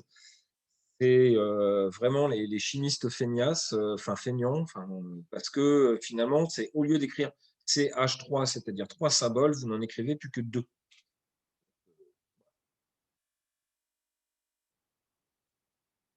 On gagne un tout. Ah. Ah, ok. On regarde un petit peu les résultats. On regarde un petit peu les résultats. Ah, ça commence à être un petit peu plus partagé. Alors, il faut connaître un petit peu les groupements. Il faut connaître les groupements. Ouais. Alors, les groupements, eh bien, bon, je vais vous donner la bonne réponse. C'est le terbutyl. Alors, isopropyl. Isopropyl, c'est ça. C'est CH3, CH, CH3. Et vous êtes branché ici. Terbutyl, en fait, c'est ça. CH3, 3, 3, branché comme ça. Bon, bah, éthyle, c'est pas dur. Et puis, éthyle, c'est juste un CH3. D'accord ? Donc, en fait, sur le terbutyl, eh bien, vous avez 1, 2, 3 effets, alors qu'ici, vous n'en avez plus que 1 et 2 à chaque côté. Donc, le terbutyl a bien un effet inductif donneur plus intense que l'isopropyl. OK ? Alors, off, on va regarder un petit peu ce que ça donne au niveau des résultats. Ouh! Ah oui, là, ça a bien diminué. Ça a bien diminué. Mais bon, il n'y a plus que pour ceux qui sont en 2, il n'y a plus qu'à espérer la chute de l'ensemble des gens. Là, on a combien? 2, 4, 6, 8, 10, 12 personnes. 12 personnes. Et je vois qu'il y a des gens. C'est toujours le même groupe, c'est ça? C'est le groupe 9, ça encore, en force? C'est la dernière fois, le groupe 7 avait fait un A, le groupe 5, groupe 6, groupe 5. D'accord. Groupe 9. Il y a des noms que je reconnais. Ok. Bon, on continue. Il y a des gens du groupe 9. Faut pas qu'ils... Allez, cliquez sur la molécule qui vous semble la plus acide. Alors ça, on a fait un petit peu. Hein. Vous allez refaire ça en TD. Vous allez refaire ça en TD.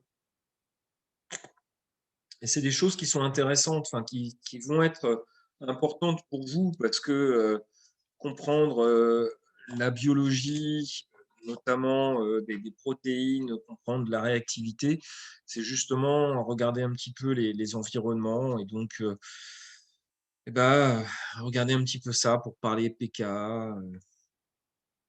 Vous ferez ça à un moment ou à un autre, vous ferez ça. Donc là, l'idée, C'est sur des molécules très simples de comprendre un petit peu comment ça fonctionne et dans quel sens ça fonctionne. Comprendre après le pKa de l'acide glutamique par rapport au pKa de l'acide aspartique. Alors, laquelle est la plus acide? Bon, ça ne devrait pas être trop dur. Je regarde juste qui a cliqué. Ah là là. Alors, clairement, c'est le fluor qui gagne. Hein. C'est le fluor qui gagne. Pourquoi? Parce que si vous regardez les autres composés, je reprends ici, en fait, je refais un petit peu d'annotation. Ici, vous avez un effet inductif plus I. Quand vous avez un effet inductif plus I, en fait, vous faites baisser la charge delta plus du carbone qui est là. Si vous faites baisser la charge delta plus du carbone qui est là, et bien du coup, l'acidité, elle baisse. D'accord? Donc, celle-là, par rapport à celle-là, eh bien, on peut dire que ici, vous avez un plus I, enfin, voilà, vous en avez 3, 4, etc. D'accord? Donc, on va être clair que ça, c'est le moins acide. D'accord? Donc, en termes d'acidité, ça sera le moins acide. Puis après, ça sera celui-là le moins acide. Puis après, celui-là. Par contre, ici, on a un autre effet. C'est un effet inverse. C'est-à-dire que le fluor, il tire sur la liaison, le groupement CF3. Et donc, le carbone, ici, il est delta plus. Et il va être encore plus en delta plus par rapport à ça. C'est-à-dire, en fait, le carbone, il ne va même pas pouvoir prendre de ce côté-là parce que, justement, s'il prend de ce côté-là, il va perdre toute activité.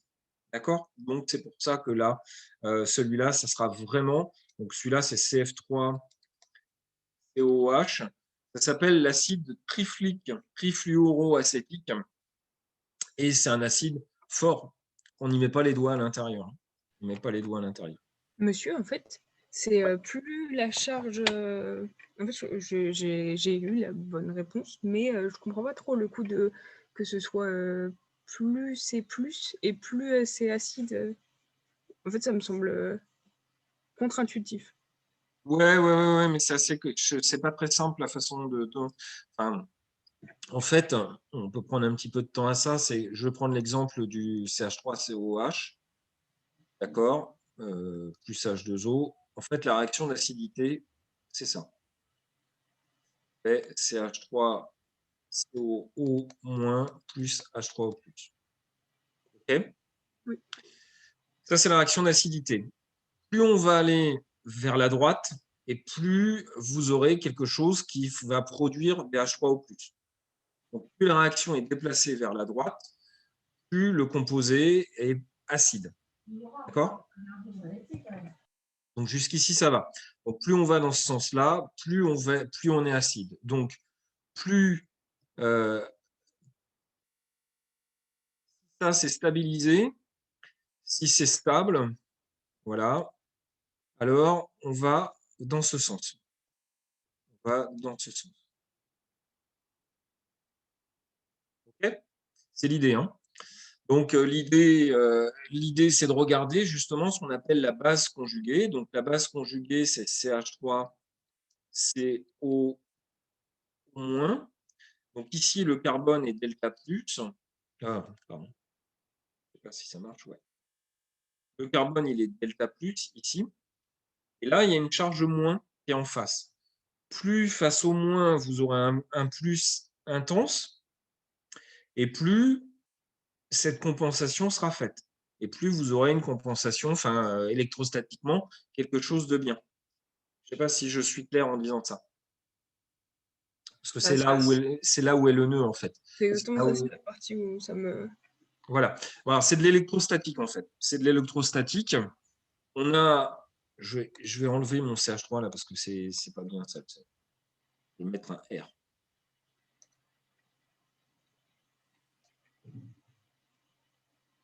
En fait, donc on va dans ce sens-là. C'est-à-dire on a RCOH plus H2O donne RCO- plus H3O+. Ça va. Oui. Plus vous allez dans le sens, plus votre équilibre est déplacé vers la droite, c'est-à-dire vers la formation de H3O+, et plus c'est acide, plus l'acide est fort. On est d'accord avec ça? Totalement. Du coup, plus la base conjuguée est stable, et plus on va vers la droite. On va toujours vers la formation de quelque chose de stable. Sur la base conjuguée, on regarde comment elle se situe. Elle a une charge moins au niveau d'un oxygène, et elle a une charge delta plus au niveau du carbone. Ici, le plus avec le moins, ça s'attire. C'est de l'électrostatique. Ça, c'est favorable. C'est bon, j'ai compris. Voilà, c'est favorable par électrostatique. OK?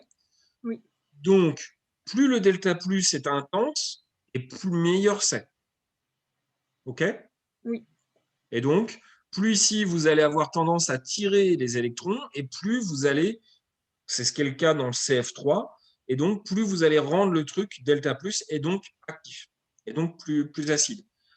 A contrario, plus vous allez mettre des groupements CH3, CH2, etc., plus ils vont donner des électrons, et plus vous allez faire baisser l'activité de l'acide.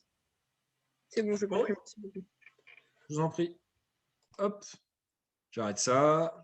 Hop, j'arrête ça. Je reprends mon partage.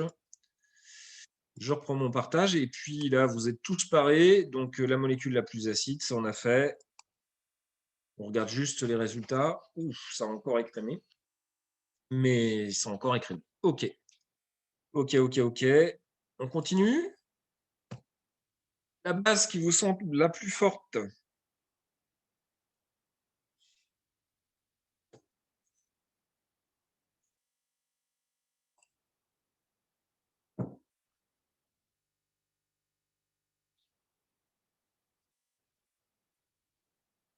Alors, la base qui vous semble la plus forte, c'est quelque chose qui compensera l'arrivée d'une charge plus sur l'azote.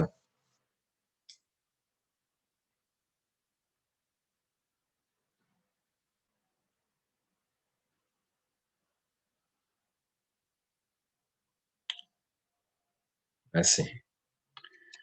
Alors, vous allez refaire ça en TD, je vous dis. Vous allez refaire ça en TD. 9, 30. 1, 3, 4, 2, 1. Attention, ding. Alors, regardons un petit peu ça.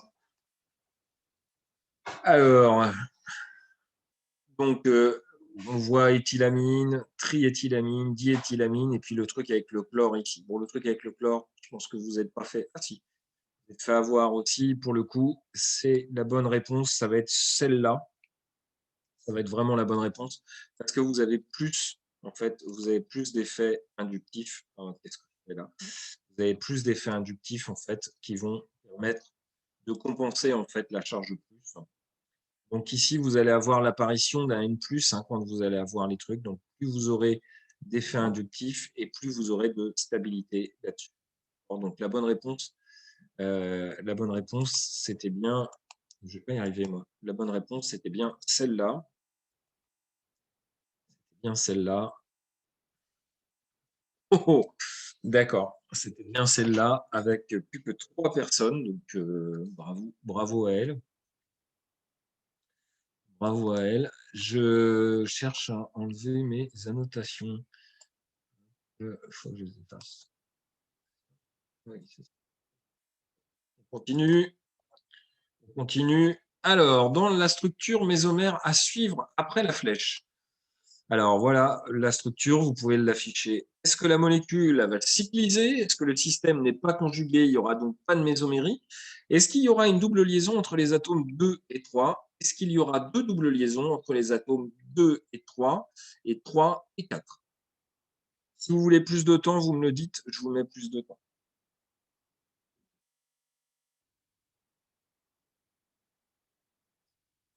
Là, on est passé sur la mésomérie.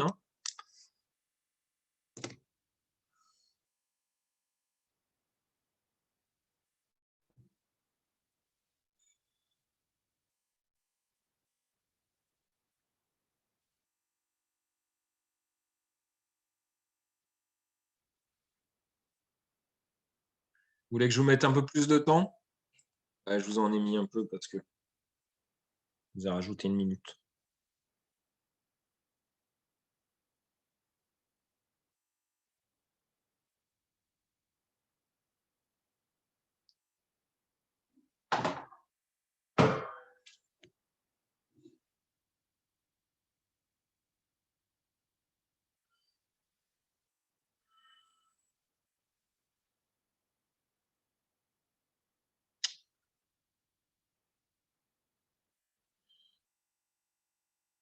Alors, 29. C'est qu'il n'y a plus de participants. Ah, si. Alors, c'est pareil, hein, la mésomérie, c'est quand on sait le faire, au bout d'un moment, c'est très intuitif, c'est très répétitif, c'est très intuitif. Et les premières fois, effectivement, c'est un petit peu compliqué. Les premières fois, c'est un petit peu compliqué. Allez, eh bien, je voudrais voir un peu. Il y aura une double liaison entre les atomes 2 et 3. C'est la bonne réponse. Bravo à vous. Donc, c'est la bonne réponse. C'est exactement ça. Ouf. C'est marrant parce que je pensais, enfin voilà, je pensais pas que ce soit là mais bon, ok. On regarde ça parce que je pense que justement j'ai disséqué un petit peu ça histoire de le réutiliser plusieurs fois. Le truc, dans la structure mésomère à suivre, l'atome 1, est-ce qu'il est plus 1? Est-ce que l'atome 2 est plus 1? Est-ce que l'atome 3 est plus 1? Est-ce que l'atome 4 est plus 1? En gros, il va y avoir une charge de plus 1. Est-ce qu'on la met sur l'atome 1, l'atome 3, l'atome 2, l'atome 3 ou l'atome 4?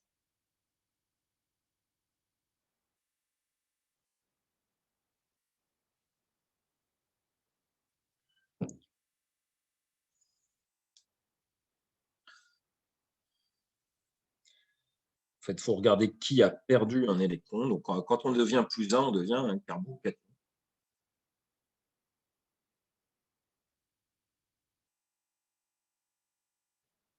Ah, 22, 23. Vous voulez que je rajoute encore un petit peu de temps ou pas? Ouais, je vous ai remis un peu de temps. Ouais.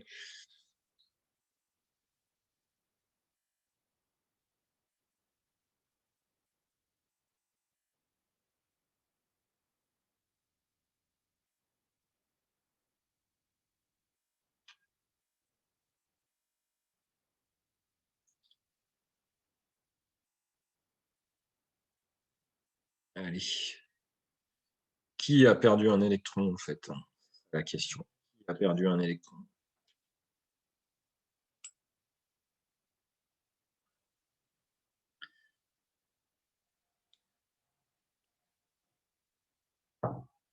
Qui a perdu un électron? Donc, on regarde.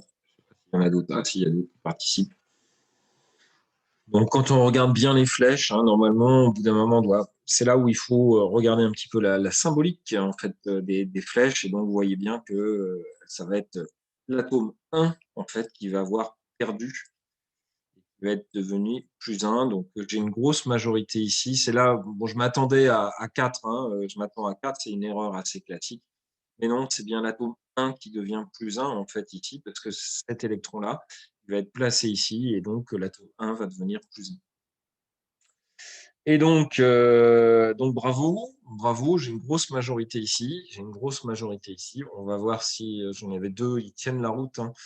Ils tiennent la route et je sais que. Alors, je ne sais plus si celle qui est en premier ou celui qui est en premier était déjà en premier. Louise Lam, je sais que j'ai déjà donné des choses pour elle. Alors, dans la structure mésomère à suivre après la flèche, l'atome 1 est plus 24, l'atome 2 est moins 1, l'atome 3 est moins 1, l'atome 4 est moins 1. C'est votre première participation. Voilà, mais je sens qu'il y a du niveau. Hein. Je sens qu'il y a du niveau, c'est bien.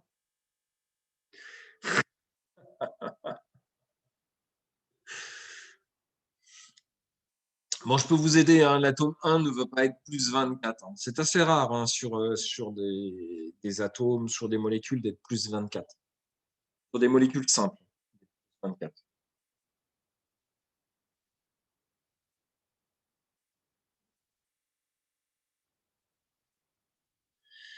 Bon, alors, c'est surtout pour le moins 1. Est-ce que c'est l'atome 2? Est-ce que c'est l'atome 3? Est-ce que c'est l'atome 4? Est-ce que je rajoute un peu de temps? 34 sur 40. Ouais. Alors, il y a des composés qui sont plus 24. Vous verrez ça, c'est les protéines. Sur les protéines, comme c'est très gros, arrive très souvent d'avoir des grosses charges comme ça. Mais bon, c'est surtout l'atome 4, et vous l'avez bien compris, l'atome 4 qui est -1, et je crois que j'ai un 100% en fait. Ah non, non, non, non, j'ai quand même eu d'autres questions, d'autres trucs entre les deux. Alors, on va voir si ça tient encore la route sur les deux qui sont devant. Ah, ça tient, ça tient, ça tient, ça tient. Excusez-moi, pourquoi le 4 du coup, enfin j'ai eu la bonne réponse, mais pourquoi le 4 il est -1 alors qu'il avait déjà en fait il a rien perdu pour moi. Il a Non, récupéré. alors justement, quand il est -1, c'est quoi qu'il a perdu? C'est qu'il a gagné Oui, un voilà. élément. Oui, D'accord? il en Donc a en pas fait, gagné le assez. 1, si, bah, en fait, le 1, non, mais c'est intéressant. Le 1 ici, il y a 2 électrons comme ça. Avec ça sera plus simple. Ici, donc ici, on va dire qu'il y a 2 électrons. Donc il y a un électron qui était au 2 qui revient, il va revenir ici. D'accord? Donc on va avoir cette double liaison qui est comme ceci. OK? Ensuite, ici, on avait 2 électrons. Et du coup, le carbone 3, il ne peut pas garder trop d'électrons. Donc, du coup, il va le laisser passer, filer à l'autre. Et c'est lui qui va récupérer l'électron qui était au 3, qui était en commun avec le 3, qui le récupère à lui, qui devient -1. Pourquoi ça ne se passe pas en double liaison entre 4 et 5? Alors, j'ai pas de 5, hein. D'accord? Alors, si le 5, ça serait ici, par exemple, non. Pourquoi non? Parce qu'en fait, l'atome ici, c'est un CH3, donc il y a 3 liaisons.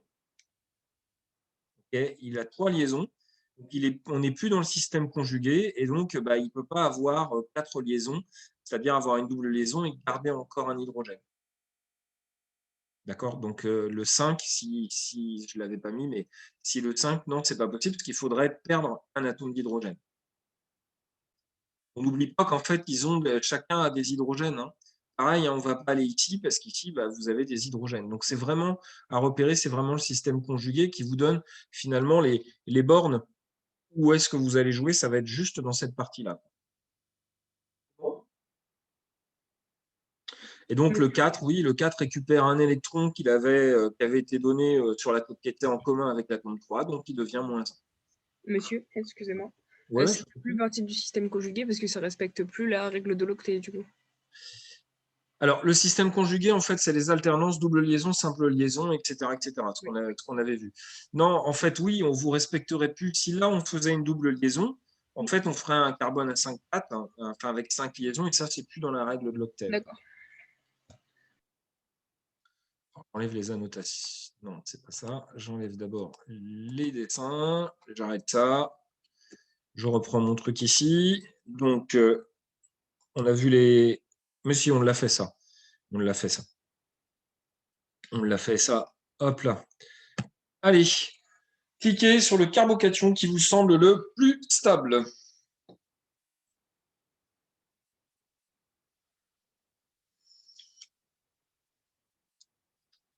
Pas sûr, je suis en train de penser à ça, je ne suis pas sûr que le prochain cours, je pourrais faire un WhoopLap. Sur les SN2, les SN1, à mon avis, ça va être difficile. Je ne l'ai pas fait et ça va être, à mon avis, difficile. C'est pas impossible que ce soit le dernier WhoopLap, en fait. Encore préparé. Ça risque d'être un peu difficile. Alors, le carbocation qui semble le plus stable, c'est lequel là?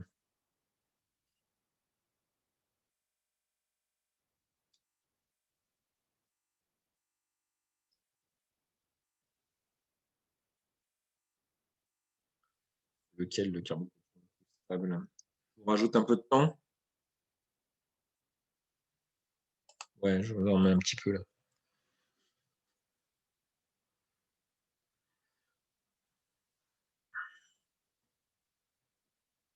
Donc, il faut bien regarder les effets mésomères, les effets inductifs.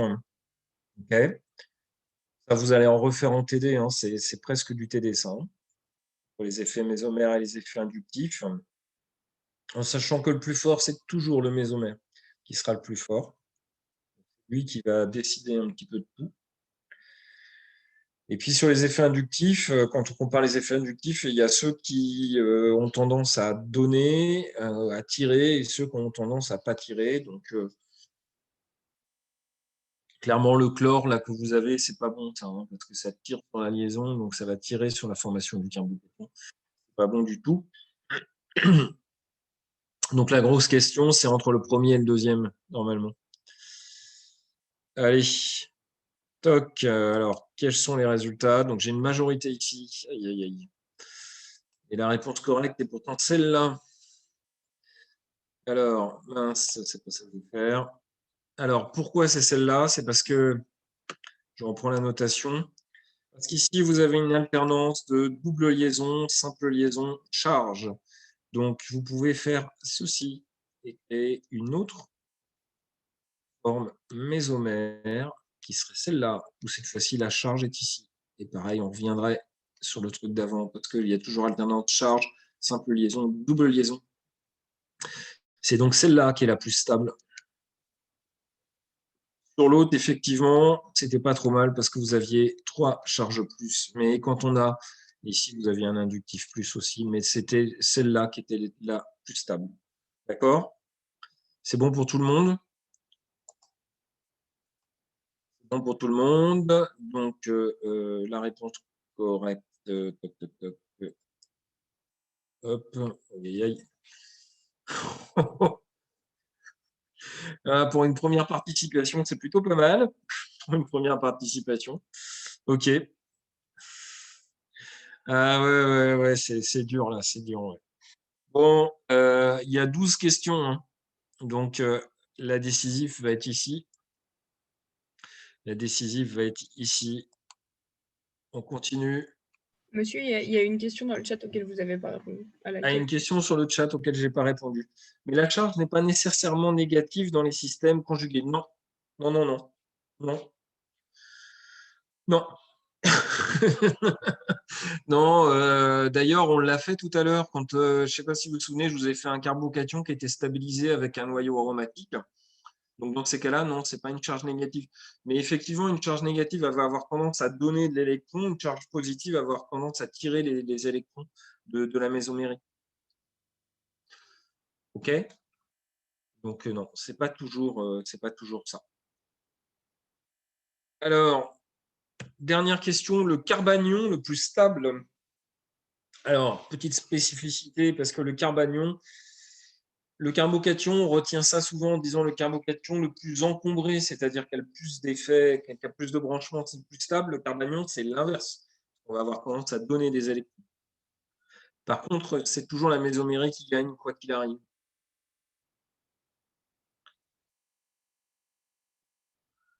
C'est des questions qui sont très simples pour nous, hein, parce qu'on fait souvent plusieurs molécules en disant qu'est-ce qui se passe quand c'est des carbocations, et puis on refait la même question avec et si c'était des carbanions, et puis ça fait exactement les mêmes choses. Ça ne va pas exactement dans le même sens, et ce n'est pas non plus exactement l'inverse.